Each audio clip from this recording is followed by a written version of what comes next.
No new taxes, high marks for road safety program, and Prime Minister attends inauguration of new Venezuelan president. You are watching Jamaica House Weekly with me, Simone Wolf.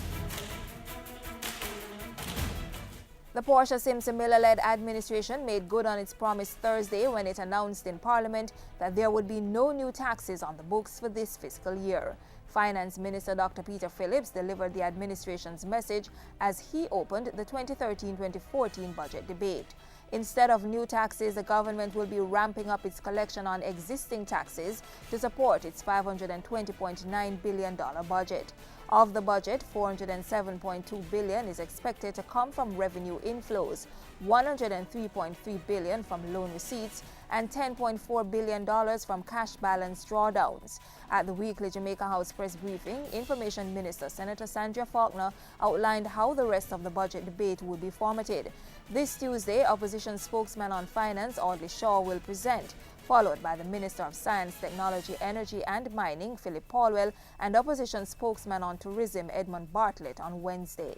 Opposition leader Mr. Andrew Holness speaks on Thursday, April 25.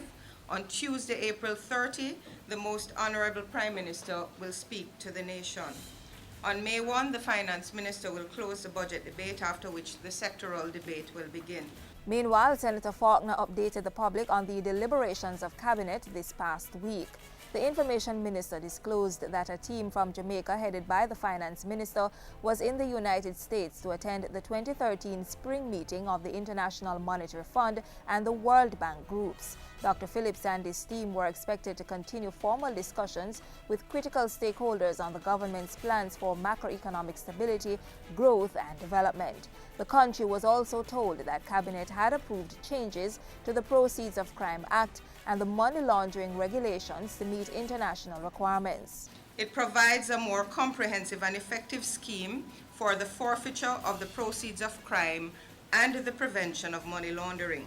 And Minister Faulkner said the Ministry of Health would be removing several brands of tissue from the market due to possible health risks. The Health Ministry will also continue to monitor the situation in conjunction with the Bureau of Standards, Jamaica Customs, and the Consumer Affairs Commission. So far, the Bureau of Standards has passed 24 brands of tissue and another 5 hand towel brands as being safe to use. The Prime Minister opened the new state-of-the-art ATL showroom on Oxford Road in Kingston on Friday. Mrs. Simpson-Miller said the new showroom, which was completed in 15 months, was a demonstration of the confidence placed in Jamaica and its people.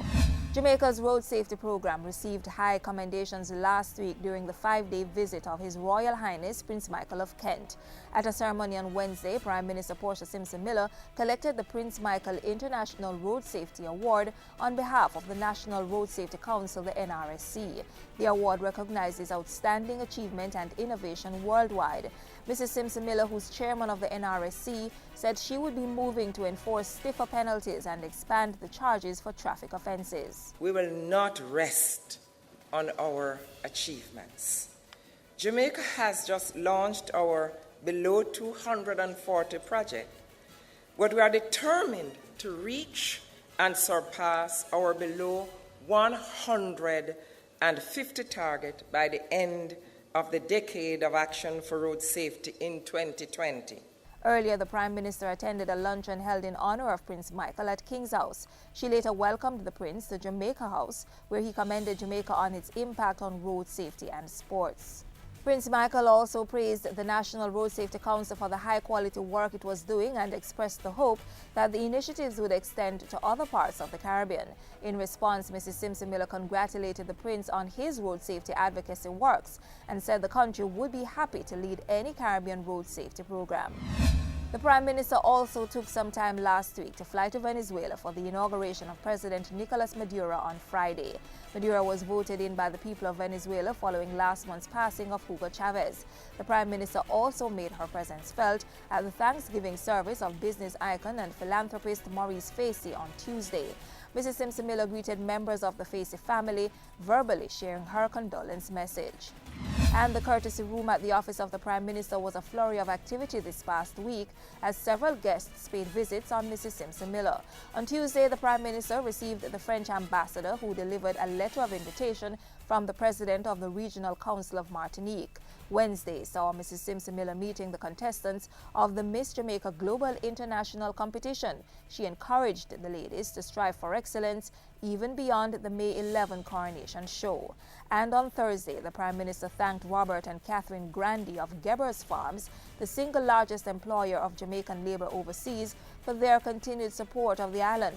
The farm, located in Washington State in America, employs some 414 Jamaicans annually during the apple and cherry reaping seasons. And that's how we wrap up this week's edition of Jamaica House Weekly. Join us next week for the latest out of the office of the Prime Minister.